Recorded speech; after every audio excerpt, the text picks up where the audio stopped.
Hello and welcome to today's Summative Assessment in Playground webinar.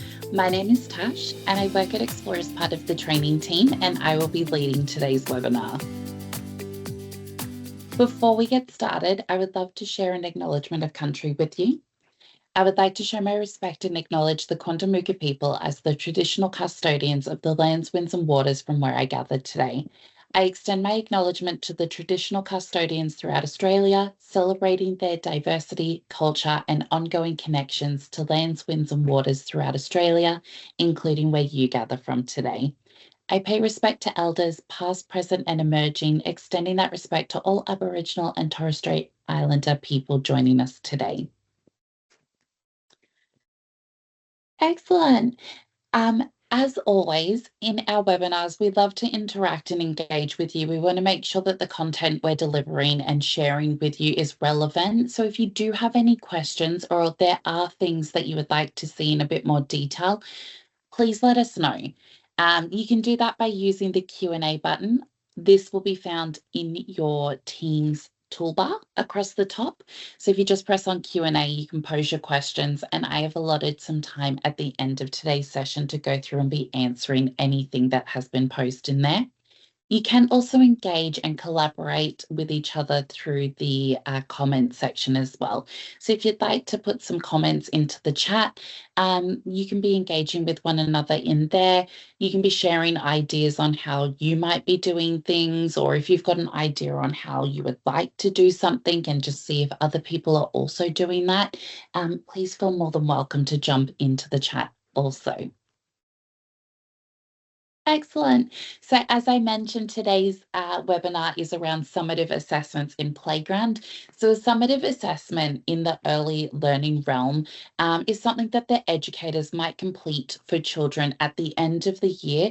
And this would be really a recap of their progress in terms of where they're at in their learning and development journey. Summative assessments are amazing to be sharing for children who are going to school, so you can give a little insight into their teachers around things that they have achieved, things that they're working on, the contribution that their family has had, maybe some goals that you're still working on, and it just sets that child and that educator up for success in the new year. When we're talking about summative assessments internally at your service, you may be conducting these for children as they're progressing up into different rooms at your service. So a really great insight from one educator in one room to deliver into that child's new room just means that there's consistency and continuity in their care, that their goals are continuously being worked on and you're not having to redevelop anything. And that way that child isn't stagnant in their learning journey, but they're constantly progressing. So summative assessments can be used in a variety of different ways. It's really at your interpretation. And we at Xplor just want to show you how you might highlight these in your playground system. So during today's session, we will go through documenting children's learning and development. So we're just going to have a brief chat around the few areas that you can use in playground and how you might use them. But really, it's at your interpretation on what you'd like to do in your playground system. Then we're going to talk about how to collaborate with families. So when we're talking about summative assessments, you're going to add a little recap around, the family's goals and their hopes for their child. So how are you going to collaborate with families to get this insight information? And you can do that through Playground, and we'll talk about that. We'll also go through the summative assessment layouts and the customization options that you have. So where could you house these? What could they look like? It's really up to you, but let's brainstorm and give you a couple of ideas and suggestions. And then, as I mentioned, we'll end everything off with a little Q&A time. So if you do have questions, please pose them. I'm so happy to go through and answer those live. Excellent. Well, let's jump into the playground system and get started.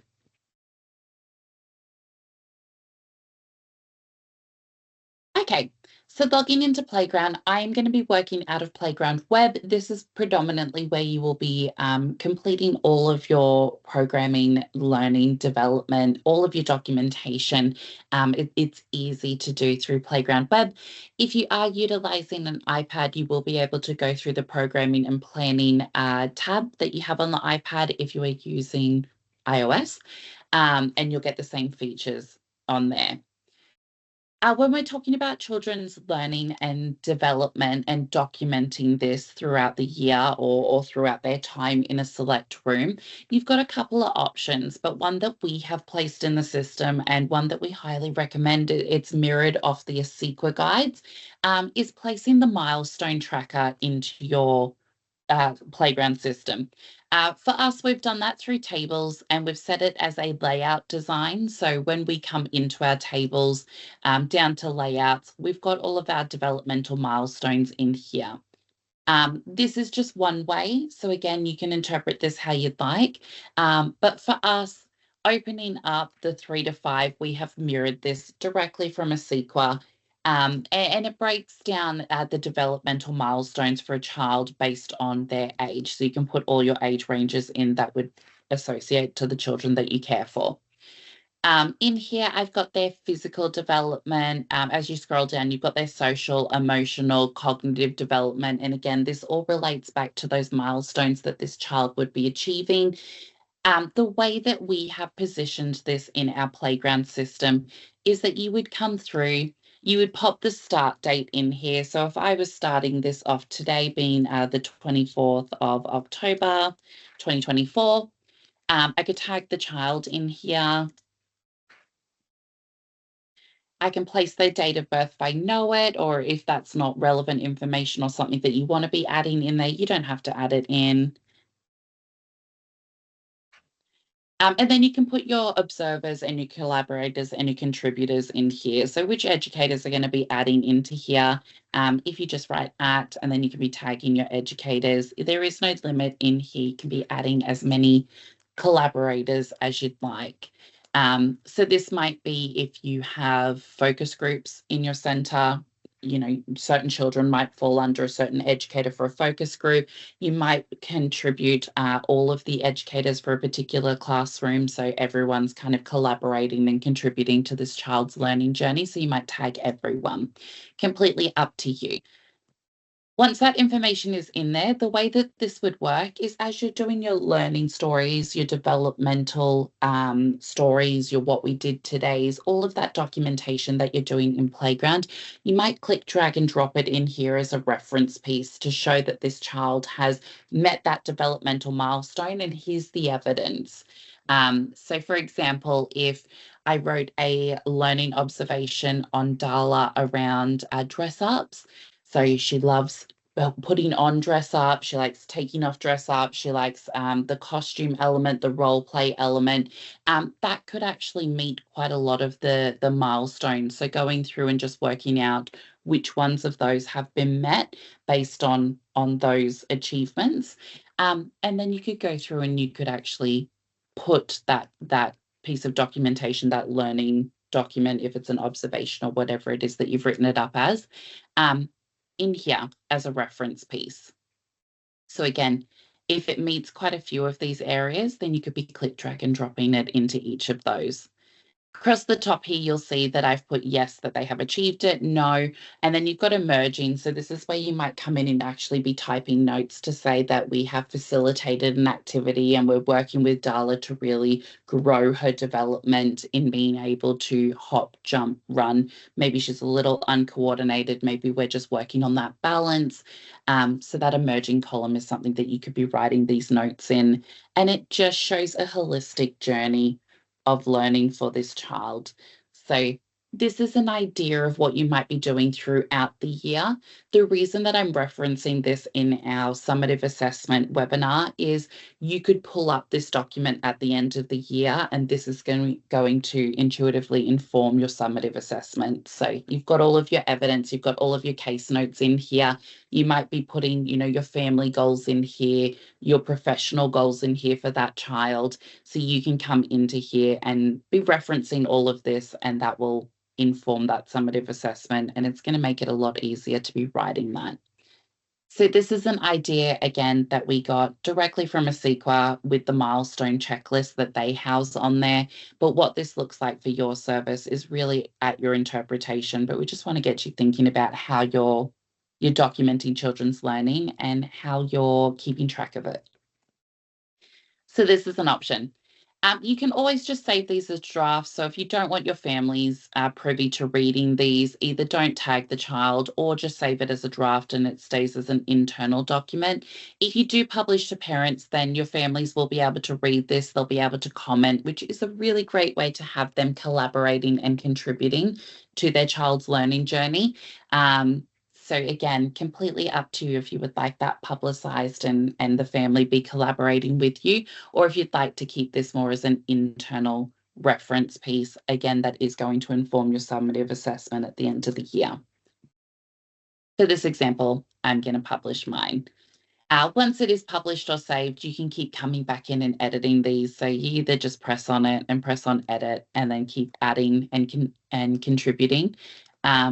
And then the family, if you have published that, will get that update as well. So they're kept up to date as to what it is that you've added, where their child's at with their milestones, what they could be collaborating further with you on. So talking about how you're gathering your evidence throughout the year that's going to inform your summative assessments. That's a great way, especially in the early years sector where you've got a little bit of staff turnover. Things change throughout the year. You want to make sure that you have a holistic overview of what that child has achieved. And by having that in your system, everyone's able to go in and view. When we're talking about the summative assessment, however, you could create this in 3 different levels. So you've got your documents, you've got your Canvas, and you've got your tables. It's really a personal preference around which one of these you might use, dependent on which documenting level you feel most comfortable with. If you're talking about documents, Canvas, and tables, you can print these, so you'll be able to provide the printed document to whomever might need it. So if we're talking about children who are graduating and moving on to school, you can print and provide that through to their teacher, or give a copy to the family to provide to the teacher. When we're talking about children moving up internally to different rooms, because all of your educators have access to Playground, they can jump on into the child's profile and actually read the summative assessment for themselves. They don't necessarily have to print it. So it's a great way to inform everyone on where this child's at in their learning and development. If we start with documents, I have created a skeleton in the system to get you thinking about what yours could look like. But you can put your logo up the top. So you can be customizing this document with your service information. It's a great way to obviously stamp what early learning service they came from if they are going to a school. This is for a child that's moving to a school. It also gives that more professional look, especially if you're printing this for families, so they've got a hard copy of it. You can have your centre logo on there. So I've added that in there. In your summative assessment, you want to include things like your child's name, their date of birth, who's contributed and collaborated in this piece of work. So this might come directly from the educators that work in the room. You might also have an area or an element where families have also collaborated in here. So you might also be referencing that, mum's added some goals, dad added some goals, Poppy's added some things in there as well.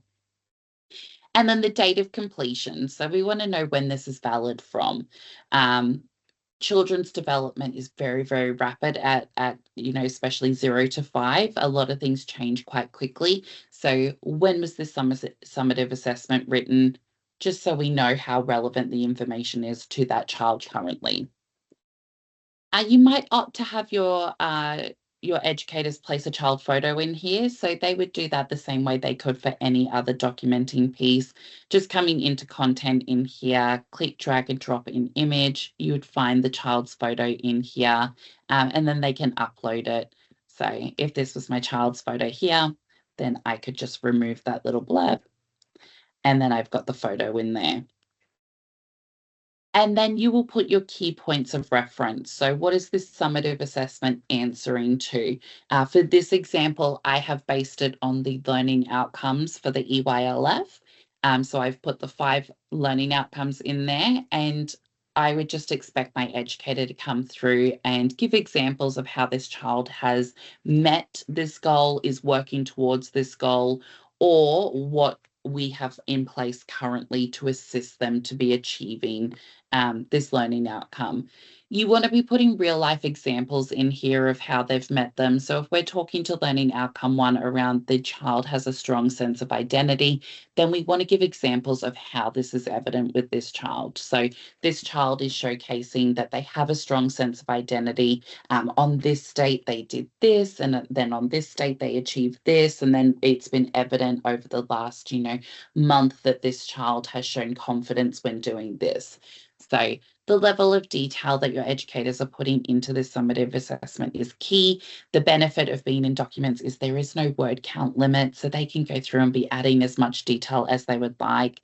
They could also be referencing other documents in here. So if you have had observations, you can actually reference them in here. If you are printing this, obviously referencing another document in here is not going to be accessible in a printed version. So really the level of detail that they are hand typing in here is going to be key. But we've put the learning outcomes 1 to 5.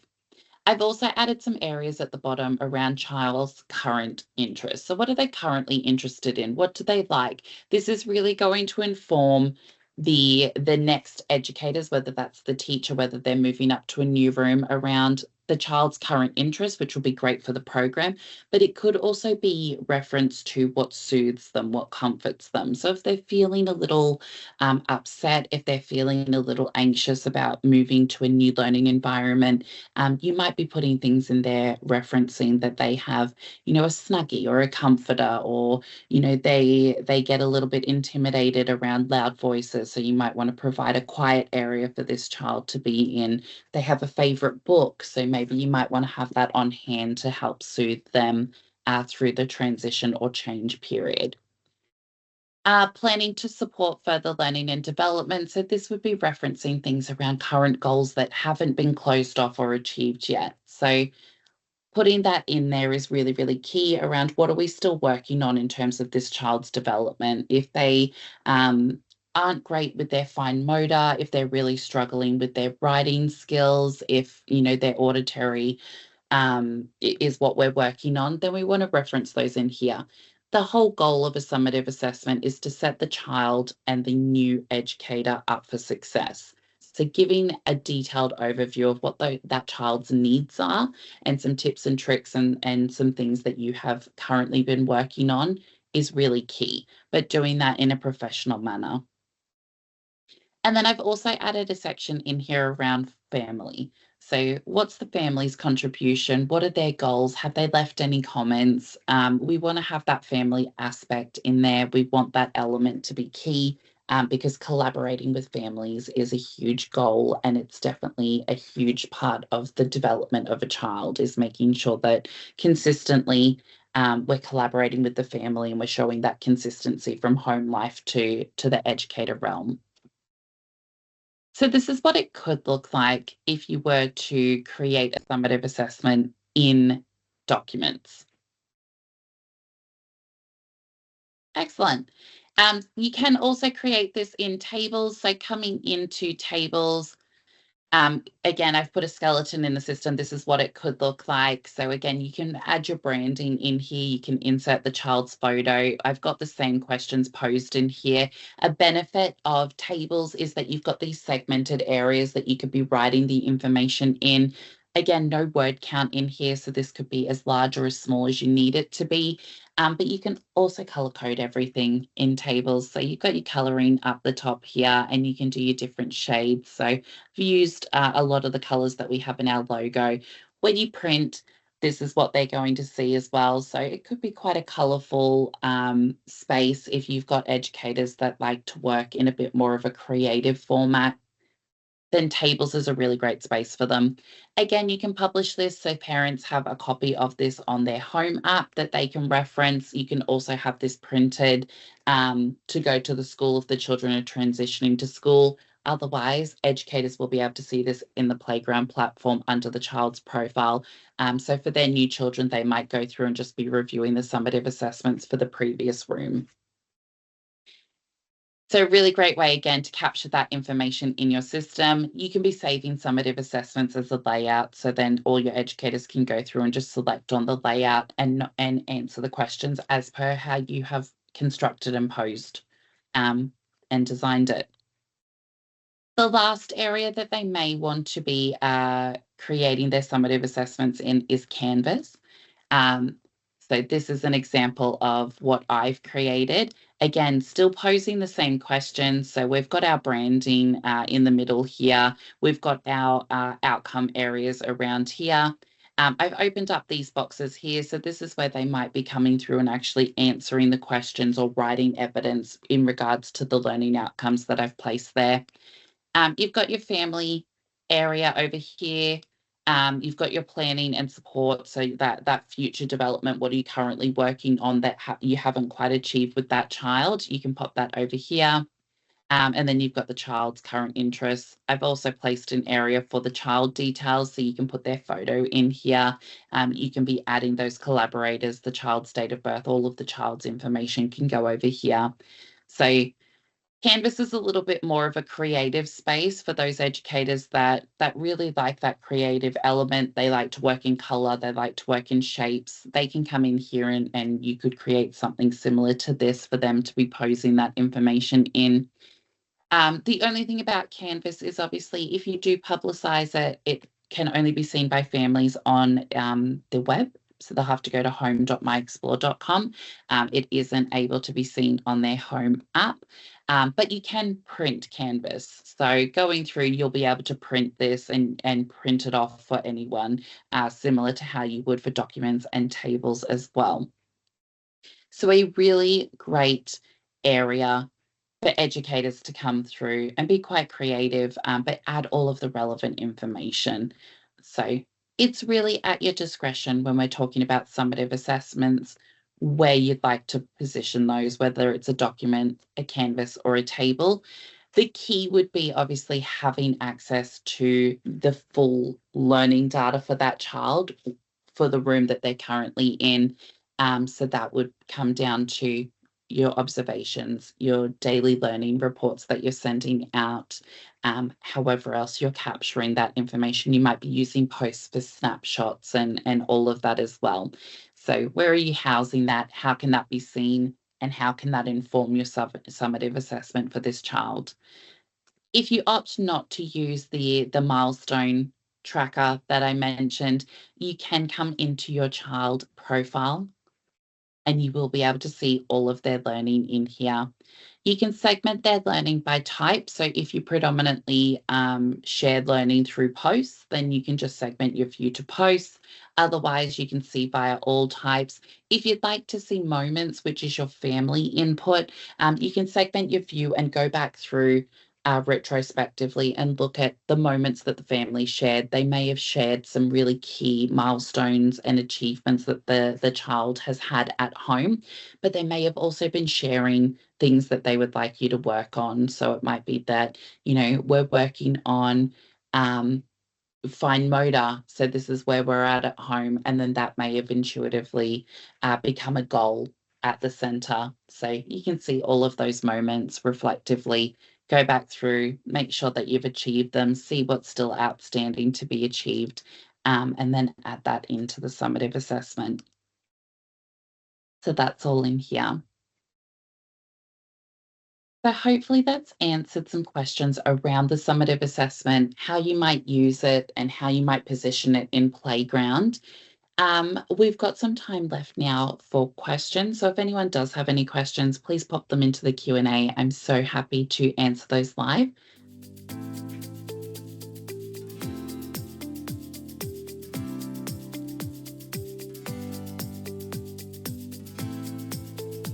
All right. We don't have any questions that's come through. I will take that as a positive that hopefully I've answered everything in terms of summative assessment. If anything does pop up in the future, we have incredible resources on our knowledge base. This recording will be accessible to you as well, so you can always come back through and review this. If you're looking at the layout designs that we have in our test service, which I've demoed from today, these are all accessible through Pinterest. So if you would like to go on and check out any of our layout designs, please feel more than welcome. If you would like any of the layout designs directly in your system, so if you see something on Pinterest that you absolutely love, you can request that through the support team. You can do that through email. You can also phone the support team and they will be able to give you the email details over the phone. When you come into Pinterest, it's Xplor Playground. We've segmented everything under folders, so you'll be able to go through each folder and view layout designs that we have. In the comments, it lets you know where this sits, so if it's a document, a table, or a canvas. If you'd like to see how this prints, we've also added in the Dropbox link, and we've downloaded all of these into PDF format, so you'll be able to see it in a PDF perspective. So please feel more than welcome to also go check out those resources. Again, if you would like any of those, we are so happy to share them. You can just make a request through the support team and we'll be able to share into your provider. Excellent. We still don't have any questions, so I will wrap up and give you 15 minutes back in your day. Thank you so much for attending today's webinar, and I look forward to seeing you at a future one. Thanks so much. Bye.